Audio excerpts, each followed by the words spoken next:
I'll probably stop by at different times than you will on Sunday morning, but we move from the bridesmaids from last week to the parable of the talents. There are three stories that are there in the 25th chapter of Matthew, and they're all considered parables of judgment. They're parables of surprise. They're parables where things are turned on their heads, like the Good Samaritan, and these are considered parables of judgment. The first one being the bridesmaids, the second one being this one, the parable of the talents, and the third one being the sheep and the goats. So let me ask you, what do we know about the parable of the talents already? Before I get into this, what do we know or think we know? 3 slaves, okay? What's that? 10, 5, and 1 talents, okay? A talent is an immense amount of money. Yes, a talent is an extravagant, extreme amount of money that is left for these servants. What's that? Don't bury it. Okay, very good. Don't bury it. Anything else we know about this story? Master is harsh. What happens right after this story in the Gospel of Matthew? We're getting to the end. This is chapter 25, folks. Should be pretty obvious what's next. Not Mark. But I do like the way you think. Not Mark. It's the passion narratives. It's the beginning of the end. It's the beginning of the end of the beginning. So, friends, in this one, a talent is 15 years' wages, an absurd amount of money. Turn to your neighbor and tell him what 15 years' wages was. No, I'm just kidding. For you, 15 years of wages. Now, how many of y'all remember these? You know, it's been, while you were out. This is kind of, what is going to happen while the master is gone, while we're waiting for the return. This week I was gone for a couple days. Last week I was gone for a couple days, and this happened to my office. You go away for a day, and then they do this to your office. They've also filled you can see it probably there at the bottom. They filled it with balloons. And I had a couple who's having their kids baptized at 9:00 this Sunday. We have 3 more baptisms this Sunday. We had an adult baptism this past Sunday, and it was a beautiful thing. Her husband remembered his baptism. She was baptized for the first time, and it was a beautiful thing as she and her Christy and Troy have learned to pray together, and just God has revealed so many things to them as they're raising their daughter. And she wanted to dedicate her life to Christ. Her grandmother showed up. I didn't even know her grandmother was going to be there. So it was a beautiful day. And when I was meeting with this couple about their baptism, they had 2 little girls and there were balloons everywhere. And I said to the little girls, how about taking the balloons while I meet with your mom and dad and putting them in my back office? And they took all those balloons and put them in the back office. And then the little girl looked at me when she was done. She's like, you just had us clean up. And I was like, no, you were playing with balloons. Now the back office looks like a ball pit, like a balloon pit. And then I go away Sunday afternoon, and this happens. The 4th and 5th graders cover my door with Post-it notes. And of all the Post-it notes that they covered my door with, this is my favorite. I'm thankful for Pasture Phil. Pasture Phil, because he's funny, like Brian Muddiman. Okay, that's what I got for the 4th and 5th graders. So the question that really comes from this is, what will you do with your time while you're waiting for my return? The master is asking, Jesus is asking, what will you do with your time while you're waiting for my return? And there are a couple ways this story is told. It's also told in Luke, and it's a little different in Luke. And in Luke, it's called the parable of the pounds. Anybody know John and Mary there?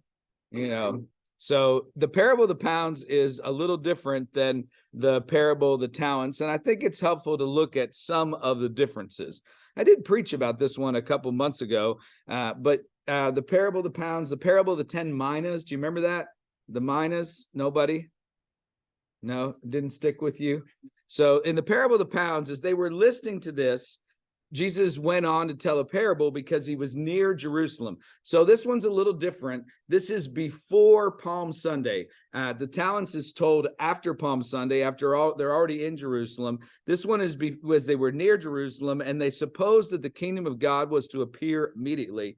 And this was to help people deal with the delay. We talked about dealing with the delay this past Sunday, and it was to help people to deal with the delay. So he said a nobleman, and it really is someone who is well born. And there's a sense that, this is Jesus who is well born. And one interpreter, I love what he says. He says, a nobleman went to a distant country to get royal power for himself and then return to die and to be resurrected is his interpretation. And this one, he summons how many? 10 of his slaves, Scott, 10 of his slaves, and gave them 10 pounds and said to them, now, does he give them a total of 10 pounds or does he give them 10 pounds each? It's not specific there. How does he give them? What does he give to them? Do business with these until I come back. He gives them actual instructions as to what to do. And the second one, he doesn't really give them instructions, but here, and sometimes we always weave stories together. We hear one story and we hear the other, and we have this thought that he tells them in the parable of the talents to do something with them, but he doesn't really say that. He just gives them to them, and immediately one starts to work and immediately one does not. Do business with these until I come back. But the citizens of his country hated him, sent a delegation after him, saying, we do not want this man to rule over us. When he returned, having received royal power after being resurrected, is this one interpretation, he ordered these slaves to whom he'd given the money to be summoned so that he might find out what they had gained by trading. It seems really positive. It seems really upbeat for me in this passage. There's no calling them to account. He's like, how'd you do? How'd you do in your day trading this month? There's just real interest in what has happened as opposed to some sort of calling to account. And that's basically the parable of the pounds. I mean, it goes on. The first one came forward. The Lord said, Lord, I've made 10 more pounds. So it feels like to me, he got 10 pounds and made 10 more. It just feels like that. We're not sure. And he says, well done, good slave. What do we usually hear in our brains? Well done, good. And see, it's ingrained in us. Well done, good and faithful servant. Because you have been trustworthy in a small thing, take charge of 10 cities. That's just weird. Okay, because you've been faithful in something small, I'm going to make you mayor of 10 cities, or at least city manager, of 10 cities. That seems like a strange reward. But then the second came saying, Lord, your pound has made 5 pounds. So this one, you get a sense he only got 1. Your pound has made 5 pounds. And he said to him, and you get to rule over 5 cities. You can struggle with that all week if you want to figure out how you got successful in business and then got put into government, however that works. Then the other came and said, Lord, here's your pound. I wrapped it up in a piece of cloth. Did I move? I didn't think I moved there. Here we go. I wrapped it up in a piece of cloth. Now that's different. What happens in the other story? He buries it. Here he just wraps it up in a piece of cloth. And for the same reason, because I was afraid. It's out of fear that both of the people respond poorly because they were afraid of the master. Because you are a harsh man, you take what you did not deposit, reap what you did not sow. And I love this. He says, I will judge you by your own words. By what you say about me is how I'm going to hold you accountable. And one of the reasons that we have discussions about theology is that we really know and believe that how people see God often has implications for how they live out the rest of their life, even for how they parent. If they see God as a harsh judge, they can often be harsh judges as parents. If they see God as a loving father, they can be a loving father as parents. If they see God as a generous landowner and God in generous, they tend to be generous. So often how we see God has incredible implications for how we live out our life. But then this is where we become literal about this, and we have a hard time thinking about this as something other than money. because the landowner says, why did you not put my money in the bank?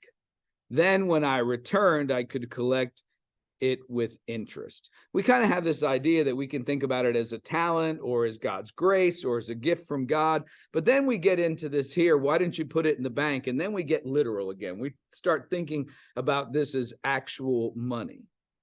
And then finally, he said to the bystanders, take the pound from him and give it to the one who has 10 pounds.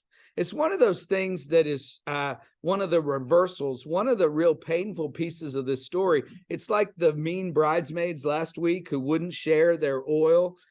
Here, take the one from the one who has it and give it to the one who has 10. And they said, and even the bystanders are like, he's already got 10 pounds. How can you do this? He already has more than enough. At least give it to the guy who's got 5 pounds. Don't give it to the guy who's got 10. He shouldn't have even more. And I tell you, all those who have more will be given. But from those who have nothing, even what they have will be taken away. But as for these enemies of mine who do not want me to be king over them, bring them here and slaughter them in my presence. The good news, according to Luke. I mean, it's a strange story, isn't it? But for me, there's a sense that that the pound is the grace of God. And do you keep the grace of God for yourself? Do you hold on to the grace of God for yourself? Or have you multiplied it in your life? Have you shared it? Have you done something with God's grace and with the good news of the gospel and had it be multiplied? Because if you do, you can see that you have more and more. The more you give away, the more you use it, the more you trade with it, if you will, the more it's multiplied, but the more you hold on to it. And the less you have of it, and it may even go away, because the purpose of it is to be shared. And one of the things with all these parables is that there's a surprise ending. And the surprise ending doesn't really hit us the same because we know the ending. We know the way it's supposed to end. You remember the first time you saw The Usual Suspects? Right? It's a great ending, right? Now you watch it again, it's still good. It's still good, but anybody never seen The Usual Suspects? That's just one of those that you just have to go and see it. But there is this, do not ask those questions out loud, but there's a surprise ending. But once you know the surprise ending, it doesn't have the impact. And I wonder what it was like back in the day when they hear this story and then they hear Jesus say, take the pound from the one of them and give it to the guy who has 10 and then slaughter all my enemies. That must have been pretty shocking back in the day to be able to hear that, bring them here and slaughter them in my presence.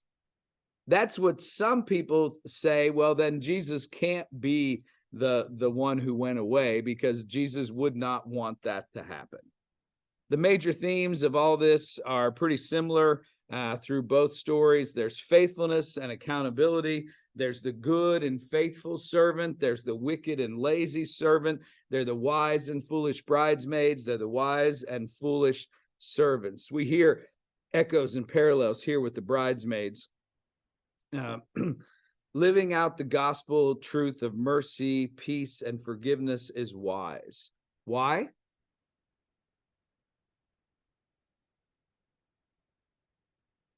Because Jesus told us to do that. Yeah, that's wise. That's a very good answer. That's a very, because Jesus told us.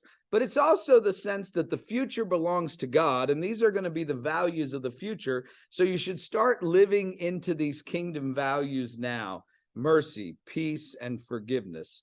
The master is going to return and render all false values obsolete. The wise live the gospel now, and the foolish think they still have time to get started. You ever said this? If I'd only know then what I know now. If I only knew then what I know now. I visited with somebody this week who got a difficult diagnosis. And after getting a difficult diagnosis, his response was surprising to me, because he seemingly is quite successful. And his response was, I'm just so full of regret. I'm just so full of regret. And I reminded him of what John Campbell said. John Campbell said when he got his diagnosis with ALS, he said, it's not a tragedy. It's bad. It's terrible. It's not a tragedy. I didn't get hit by a bus. I have time to make things as right as I can. I have time to spend with my family. I have time to tie up loose ends. And I think part of the message of these parables of judgment is you don't always get time, folks. We don't want to hear that. But the truth is, we don't always get time. Things happen that we didn't expect them to. But then let me ask this question just a little different way. If I had known then what I know now, I never would have done it. That's a different way of looking at that, right? If I know now what I knew then, I never would have done it. He was just so full of regret. But I think what the parables are trying to remind us is we can know now and we will know in the future if we seek to live in the good news, if we seek to live in the gospel. And we can compare and contrast the two different sets of stories, the talents in Matthew, the pounds in Luke. In Matthew, we're about to read it, the man's going on a journey, and the other, a nobleman, is going to get royal power. We're not sure from where. For a long time is how long the man is gone in Matthew. And it's a real sense of the delay of the return of Jesus. And it's set up in Luke to be about the delay of Christ's return, that we don't know when the kingdom is going to happen. And it's not going to be tomorrow, but perhaps it is. One gets 5, one gets 2, one gets 1, each according to their ability. And he buries it in the ground, and it's right before the Passion narratives. And in Luke, he wraps it in a piece of cloth, and it's between Zacchaeus, that story, and Palm Sunday. So let's move on to the parable of the talents. You ready? You're more than ready. For it was if a man going on a journey summoned his slaves. The word is doulos. It's slaves, it's servants. It can be used either way. But it's still an amazing thing to entrust property to people who report to you. Summoned his slaves and entrusted his property to them. To one he gave 5 talents, to another 2, and to another 1, to each according to their ability. Now, how would you like to be there's 3 of you standing there, we got you 3 standing there, and I give one of you 5, one of you 2, and one of you 1, and then tell you it's according to your ability. That's a real kick in the teeth, isn't it? That this is according to your ability. Yes. Yeah. Well, you are a 5-talent guy. I've always thought of you as a 5-talent recruit, John. I think that, yes, a 5-talent recruit.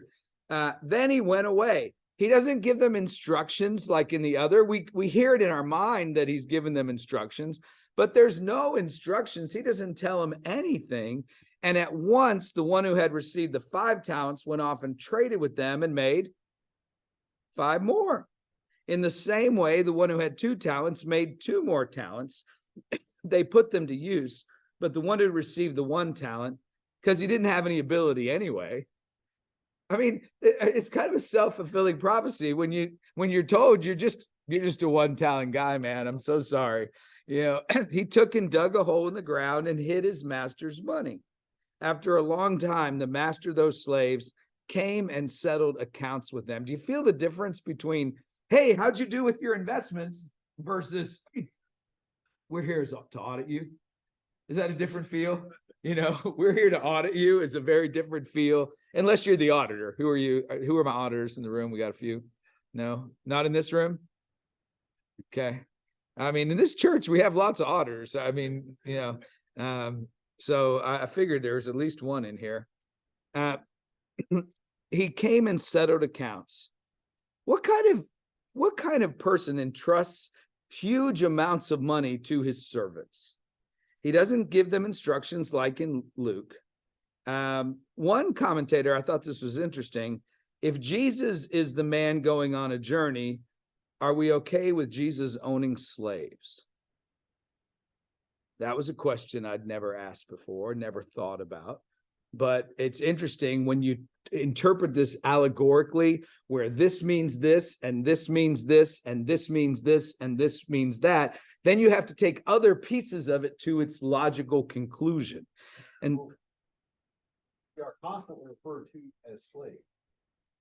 The disciples. The disciples. The followers of Christ. Right. Slave.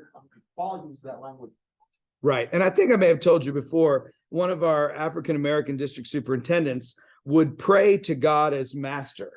And when I first heard that, I went to him and I said, why do you do that? I mean, why do you do that? Because that seems like such a negative term. And he said, you have to redeem the worst terms. And he says, when I can pray to God as master, that redeems that term in my life. Yes.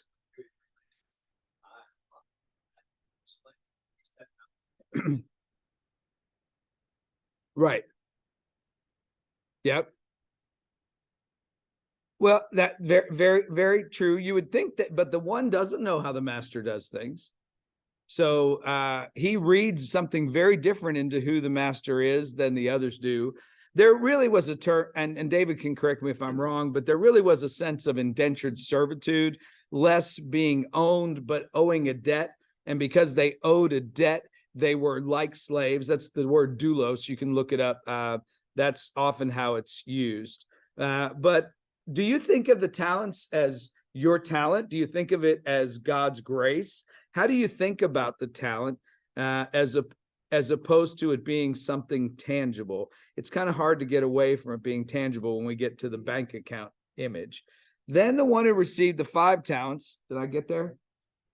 Came forward, bringing 5 talents, saying, Master, you handed over to me 5 talents. See, I've made 5 more talents, his master said, and we know this. Well done, good and trustworthy slave or servant. You've been trustworthy in a few things. I'll put you in charge of many. Enter into the joy of your master. We say that at funerals, right? You've been well done, good and faithful servant. You've heard that echoed many times. Enter into the joy of your master. And the one with 2 talents came forward saying, Master, you handed me 2 talents and I've made 2 more. And his master said to him, well done, good and trustworthy servant. You've been trustworthy in a few things. I'll put you in charge of many. Enter into the joy of your master. And wouldn't it just be great if we ended there? That was the end of it. And we were like, yeah, that was good. And the other guy went and buried his. How do we teach people to be trusted with small things? My preaching professor, Fred Craddock, had a great story where he followed a guy through the airport. And as he followed this guy through the airport, he did little things like he was going through the cafeteria line at the airport and he took a piece of butter that was 5 cents and he put it under his coffee cup so he wouldn't have to pay that 5 cents. And then he went by the newspaper boy who was blind and he put in the wrong coin, less than, and there was this real sense in the whole story that he was dishonest in little things. And because he was dishonest in little things, he was dishonest in larger things as well. Nathan isn't here today, but he told the story. Oh, Nathan's online, but Nathan told the story, and I can't remember whether it was Ellen's family or someone that they knew, but they gave their kids $4 a week. And they said, some of you could just give them 4 quarters a week if you're cheaper, if you want to do that. But they gave them $4 a week. And they said, one of those is to give back to God. And they brought their dollar to church every week to teach their children to be trustworthy in small things. One of them is to go to your education. So it went in an education fund. One was to go to savings and one was for them to be able to spend. Isn't that a great way to help people be trustworthy in small things, especially as you think about how to help your children? It's one of the things that we want to do. And the earlier you start with them, the more helpful that can be. And that $4 a week can be a great teaching tool. Yes, Jim. Yep. Yeah, he blew everything. He was welcomed back in. Yep. Yeah, see that's more a parable of surprise than it is a parable of judgment. Jim was asking about the prodigal son, and the prodigal son blows it all, But the text says that he came to himself. And when he got back, he came back and he said very humbly, I'm not even worthy to be called your son. So he came back humbly, hat in hand, repentant for what he'd done. Okay, blood is thicker than water. Or let's just look at how the third slave responds, because I think there's something in the response. I do think part of this passage for me is, how are we trusted with small things, and how do we help people be trustworthy in small things so they can grow and to be trustworthy in larger things? How do we do that in our businesses, in our homes, in our lives? And then God prefers multiplication over division. I truly believe that God wants us to multiply what we have been given. So here we go, Jim. These are the responses of the third servant. Then the one who received the 1 talent also came forward saying, Master, I knew that you were a harsh man. He starts out with accusation, right? I mean, he doesn't come back. I mean, if the prodigal son had came back and said, Dad, you were stupid to give me this money, it might have had a different reaction. But here he says, I knew you to be a harsh man, reaping where you did not sow and gathering where you did not scatter. Is that the same response as the other two? The other two seem to have a very different understanding of what the master is like. So I was afraid, always afraid. It's always fear that seems to get us into trouble. And I went and hid your talent in the ground. Here, have what is yours. And there's this sense, I've given you 15 years wages. I must have trusted you a great deal to hand you 15 years wages. And the best you could do was sit on it. You've been given a great life. You've been given the gift of life every morning. You've been given amazing talent and amazing bodies. Why aren't you using them to multiply God's gifts in you and in the world? Here, have what is yours. But his master replied, you wicked and lazy slave.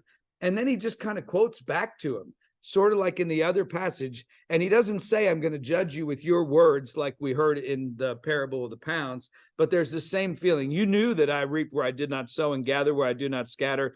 Then you ought to have invested my money with the bankers, and on my return, I would have received what was my own with interest. So take the talent from him and give it to the one with 10 talents. That same sort of reversal. And that bothers our sensibilities, that you would take from one who had little and give it to the one who already has seemingly more than enough. If a small return is better than nothing, you let your fear take you in the wrong direction. And then that last one, take it from him and give it to the one who has 10. I think that's one of the hard pieces to struggle with in this passage. But I do think this is interesting. So take the talent from him and give it to the one who has the 10 talents. Does he let them keep the money? I never thought about that before. I mean, what do you think, Bud? Okay. Uh-huh. I know that's, They're going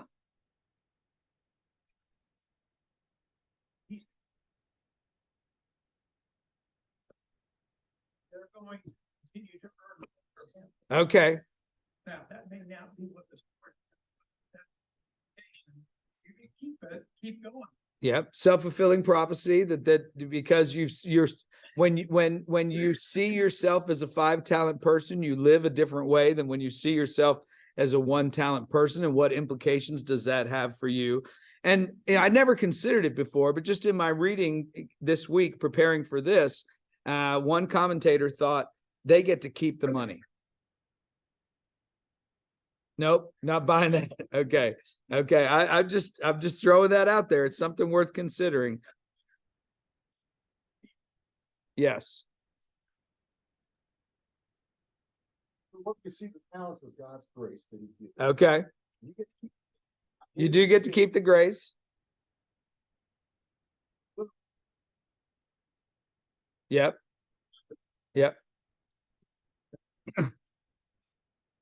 Right. What's interesting about that, Andy, is the word talent in our English language today comes from this story. So we get the word talent coming each to their own ability from this story. So when the original hearers would not have thought it at all about the way we think of talent, we derived our word for talent from this story. So we have always seen it as use your talent, and you'll probably hear me preach use your talent this week. You know, we are handing out a card. We have been working on improving your serve. You're going to get a card this week that's going to ask you, where are you serving or where are you going to serve? We want more people to find a way to live out their talents here in the life of the church. But I do think it's interesting that they would never have heard this like we do.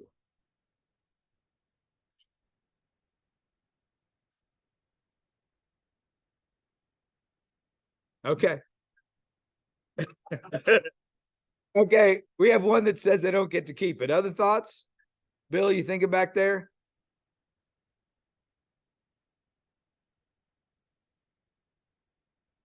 Oh, yeah, it doesn't belong to us. Okay, it's given to us, but it still belongs to the master. Fair enough, still belongs to the owner. Everyone in the story points to someone who is exceedingly generous and trusting, except for this one talent guy. That's the way the first two slaves view him, as somebody exceedingly generous. And what is it about the third slave that does not allow him to see the master as such? So how do you get from someone, I got my little emphasis there, which you guys didn't agree with. Come on, help me. I do think this is just a placebo. He really just, every time I click this, he's so how do you go from being entrusted with great sums of money to I knew you were a harsh man? What's going on in somebody's head that goes from I just been entrusted with vast sums of money to I knew you were a harsh man? He gets the kind of master that he imagines that he has. And I think that has implications for our understanding of our own theology.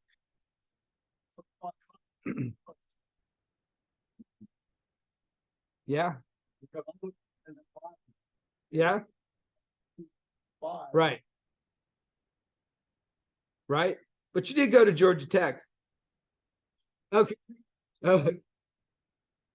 Okay. Okay.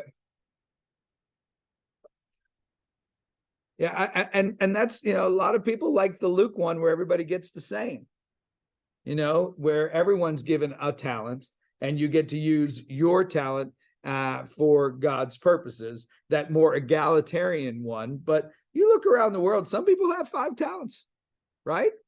Some people get 2. Some of us get 1. Some are born with 5 talents, you know, some have to develop them. And then we move to the ending here, where it's another surprise ending. For all those who have, more will be given, and they will have an abundance.